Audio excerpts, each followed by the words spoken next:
একটা অদ্ভুত ছেলে মানুষই শাপলা নিয়ে দলের অবস্থা কি, আগামী নির্বাচন আস্তে আস্তে কি অবস্থা হবে তার কোনো ঠিক নেই। শাপলা নিয়ে যুদ্ধ চলছে। অথচ কয়েকদিন আগে দেখলাম যে সিসি বলছেন যে নাগরিক ঐক্য চেয়েছিল, তাদেরকেও দেওয়া হয়নি, এনসিপিকেও দেওয়া হবে না, এবং তাদেরকে বলছে যে আগামী 2-3 দিনের মধ্যে তোমরা প্রতীকের বিষয়টা ফাইনাল করো, শাপলা দেওয়া হবে না। আর এনসিপি বলছে যে আমাদের থালা বাটি এই সমস্ত প্রতীক দিতে চায়। তো সে কারণে তারা ক্ষুব্ধ, এখনো সিদ্ধান্ত নেয়নি। মাহমুদুর রহমান মান্নার একটা বক্তব্য আবার এর মধ্যে বেশ সাড়া ফেলছে। সেটা কি বলছে?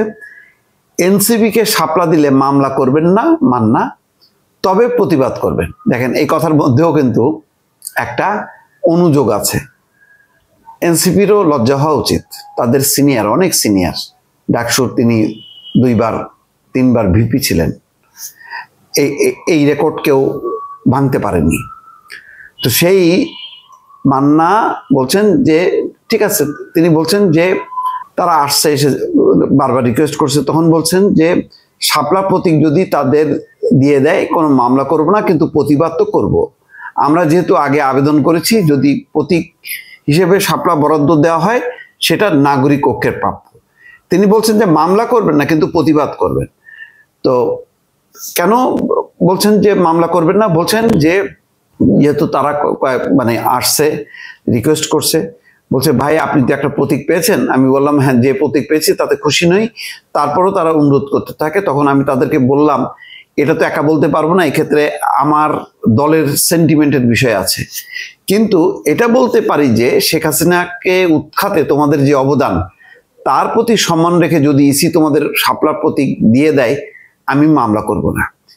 ছাত্রদের অবদান আছে, মাহমুদুর রহমান মান্নার কি অবদান নেই? ছাত্ররা তো এখন মাহমুদুর রহমান মান্না কি রাজপথে লড়াই করবে? তিনি যে লড়াই করেছেন, তিনি যে জনমত তৈরি করেছেন, তার উপর ভিত্তি করে যাদের বয়স হচ্ছে তারাই তো যুদ্ধ করবে। মাহমুদুর রহমান মান্নারা হচ্ছে গণ অভ্যুত্থানের নেতা, আর যারা লড়াই করলো তারা হচ্ছে কর্মী। নেতারা বয়সী হয়, বয়োজ্যেষ্ঠ হয়, তাদের শারীরিক সেই সক্ষমতা থাকে না। তিনি বেশ কয়েকবার অসুস্থ অবস্থায়ও কিন্তু তিনি বক্তৃতা করেছেন, এবং সেই বক্তৃতা করতে যে তিনি স্টেজ থেকে পড়েও গেছেন, তারপর সুস্থ হয়েছেন, আবার ফিরে আসেন, পালায় যাননি। এই লড়াইগুলির চোখে দেখা যায় না, কিন্তু অনুভব করতে হয়। সেই অনুভব বা অনুভূতি করার ক্ষমতা এনসিপির নেই। তাই যদি হতো তাহলে বলতো নির্বাচন কমিশনকে, ঠিক আছে আমাদেরকে দিচ্ছেন না, মাহমুদুর রহমান মান্নাকে দেন না। এই কথা তারা উচ্চারণ করেনি। তো আসলে অবাক লাগে যে এই অভ্যুত্থানের নেতারা তারা উদার হইতে পারলো না। প্রথম কথা হলো যে আমি বারবার বলি, তাদের একটা সর্বব্যাপী গ্রহণযোগ্যতা ছিল। তারা দল করে যে একদিকে চলে গেল, ছিটকে পড়ে গেল। যদি সেটা না করতো, আজকে বিদ্যমান নানান রকম মানুষের যে আইন শৃঙ্খলার সমস্যা, বিভিন্ন জায়গায় মব হচ্ছে, ভাঙচুর হচ্ছে, সেগুলো কিন্তু সবাইকে নিয়ে ঠেকাতে পারতো। এই যে চাঁদাবাজি, দুর্নীতি, মানে এক ধরনের তো সরকার, তার তো কোনো পলিটিক্যাল উইং নাই, সেই উইংটা তারা করতে পারতো স্বতঃস্ফূর্তভাবে সবাইকে নিয়ে।